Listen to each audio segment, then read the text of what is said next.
நெல்லை, தூத்துக்குடி, கன்னியாகுமரி, தென்காசி மாவட்டங்களில் மீட்பு மற்றும் நிவாரணப் பணிகளை துரிதப்படுத்த கூடுதலாக 4 அமைச்சர்கள் நியமிக்கப்பட்டிருக்கிறார்கள். இதுகுறித்த அறிவிப்பை தமிழ்நாடு முதலமைச்சர் மு.க.ஸ்டாலின் வெளியிட்டிருக்கிறார். மீட்பு மற்றும் நிவாரணப் பணிகளை துரிதப்படுத்துவதற்காக தற்போது கூடுதலாக 4 அமைச்சர்கள் நியமனம் செய்யப்பட்டிருக்கின்றனர்.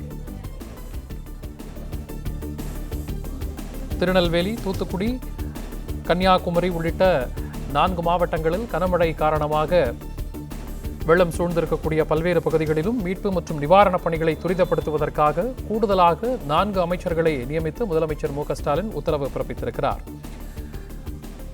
ஏற்கனவே அங்கு இருக்கக்கூடிய பாதிப்புகளை மக்கள் வாட்ஸ்அப் மற்றும் ட்விட்டர் வாயிலாக தெரிவிக்கலாம் என்று தெரிவிக்கப்பட்டிருந்த சூழலில் தற்போது கூடுதலாக 4 அமைச்சர்கள் நியமிக்கப்பட்டிருக்கின்றனர். இதுகுறித்த முழு விவரங்களோடு செய்தியாளர் மாணிக்கம் இணைப்பில் இருக்கிறார். மாணிக்கம், எந்தெந்த அமைச்சர்கள் நியமிக்கப்பட்டிருக்கிறார்கள்? இது குறித்த விவரங்களை வழங்கலாம். தென் மாவட்டங்களில் பெருமழை பாதிப்புகளை இருந்து மீட்பு பணிகளையும் துரிதப்படுத்துவதற்காகவும் பொதுமக்களை மீட்கக்கூடிய நடவடிக்கையில் ஈடுபடுவதற்காகவும் அரசு அதிகாரிகள் ஒருங்கிணைத்து 4 அமைச்சர்கள் கூடுதலாக தற்பொழுது அமைக்கப்பட்டிருப்பதாக தமிழ்நாடு அரசு அறிவிப்பு வெளியிட்டிருக்கிறது. குறிப்பாக ஏற்கனவே 5 அமைச்சர்கள் தென் மாவட்டங்களில் மழை பாதித்திருக்கக்கூடிய 4 மாவட்டங்களிலும் அந்த மீட்பு பணிகளிலும் அதே போன்று மக்களுக்கு தேவையான உதவிகளை செய்வதற்கான பணிகளில் ஈடுபடுத்தப்பட்டிருப்பதாக தமிழ்நாடு அரசு தெரிவித்திருக்கக்கூடிய சூழலில் கூடுதலாக 4 அமைச்சர்களை நியமித்திருப்பதாக தமிழ்நாடு அரசு தெரிவித்திருக்கிறது.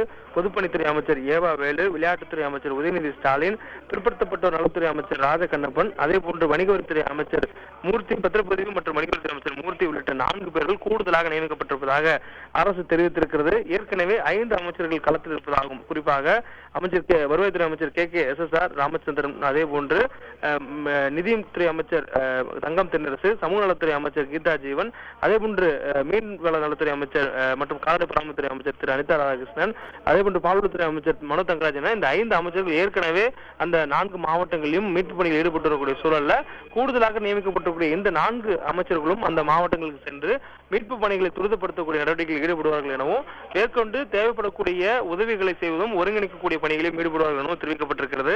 மேலும் கனமழையால் பாதிப்புக்குள்ளாகியுள்ள பொதுமக்கள் தங்களுக்கு ஏற்பட்டுள்ள பாதிப்புகள், அதே போன்று தேவைப்படும் நிவாரண உதவிகள், மருத்துவ உதவிகள், மீட்பு நடவடிக்கைகள் குறித்து சமூக வலைதளத்தின் மூலமாகவும் தமிழ்நாடு அரசினுடைய வாட்ஸ்அப்பின் மூலமாகவும் தெரிவிக்கலாம் என்ற ஒரு அறிவிப்பும் கொடுக்கப்பட்டிருக்கிறது.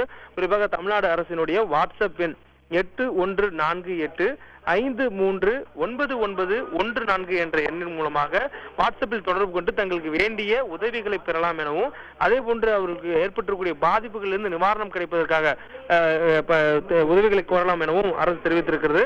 அதே போன்று அரசினுடைய அதிகாரப்பூர்வ ட்விட்டர் பக்கங்கள் மூலமாகவும் Facebook வலைதளம் மூலமாகவும் அவர்களுக்கு வேண்டிய உதவிகளை கேட்டு பெறலாம் என்று சொல்லப்பட்டிருக்கிறது. TNSDMA என சொல்லக்கூடிய தமிழ்நாடு அரசின் பேரிடர் மேலாண்மை ஆணையத்தினுடைய அதிகாரப்பூர்வ ட்விட்டர் பக்கத்திலும் அதே போன்ற Facebook பக்கத்திலும் பொதுமக்கள் தங்களுக்கு வேண்டிய உதவிகளை கேட்டு பெறலாம் என்றும் தற்பொழுது தமிழ்நாடு அரசு தெரிவித்திருக்கிறது. மேலும் ட்விட்டரில் இதுக்காக என்று பிரத்யேகமாக உருவாக்கப்பட்டிருக்கக்கூடிய TN_Rescue Relief என்ற வலைதளம் மூலமாகவும் ட்விட்டர் பக்கத்தில் தங்களுடைய உதவிகளை பொதுமக்கள் கேட்டு தெரிந்து கொள்ளலாம் எனவும் தெரிவிக்கப்பட்டிருக்கிறது. மேலும் அவர்களுக்கு உதவிகள் வேண்டும் பட்சத்தில் அங்கு இருக்கக்கூடிய, அதாவது சமூக வலைதளங்கள் பயன்படுத்த முடியாத சூழல் அல்லது தொடர்புகள் இல்லாத சூழல், தொலைத்தொடர்புகளை பயன்படுத்த முடியாத சூழல் இருக்கக்கூடிய மக்கள் தங்களுக்கு வேண்டிய உதவிகள் அவருடைய அருகில் வரக்கூடிய உள்ளூர் நகராட்சி, மாநகராட்சி, ஊராட்சி பகுதியில் இருக்கக்கூடிய நிர்வாகிகள் மூலமாகவும் கேட்டு பெறலாம் எனவும் தெரிவிக்கப்பட்டிருக்கிறது. மேலும் அரசு சார்பில் அந்தந்த பகுதியில் இருக்கக்கூடிய மக்கள் பிரதிநிதிகளும் களத்தில் இருக்க வேண்டும் என்ற ஒரு உத்தரவு முதலமைச்சரால் ஏற்கனவே கொடுக்கப்பட்டிருக்கிறது.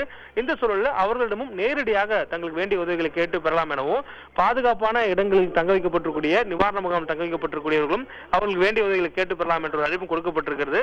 குறிப்பாக தாழ்வான பகுதியில் இருக்கக்கூடியவர்கள் தங்களுக்கு ஏற்கனவே கொடுக்கப்பட்ட முன்னெச்சரிக்கை அடிப்படையில் அவர்களும் நிவாரண முகாம்களுக்கு செல்வதற்கான அறிவுறுத்தல் கொடுக்கப்பட்டிருக்கிறது. அவர்கள் அப்படி செல்வதற்கு தேவைப்படக்கூடிய உதவிகளையும் அரசிடம் கேட்டு பெறலாம். அதற்காகவும் இந்த சமூக வலைதளங்கள் வாட்ஸ்அப் எண்கள் மூலமாக தெரிவிக்கலாம் என்ற ஒரு தகவலானது கொடுக்கப்பட்டிருக்கிறது.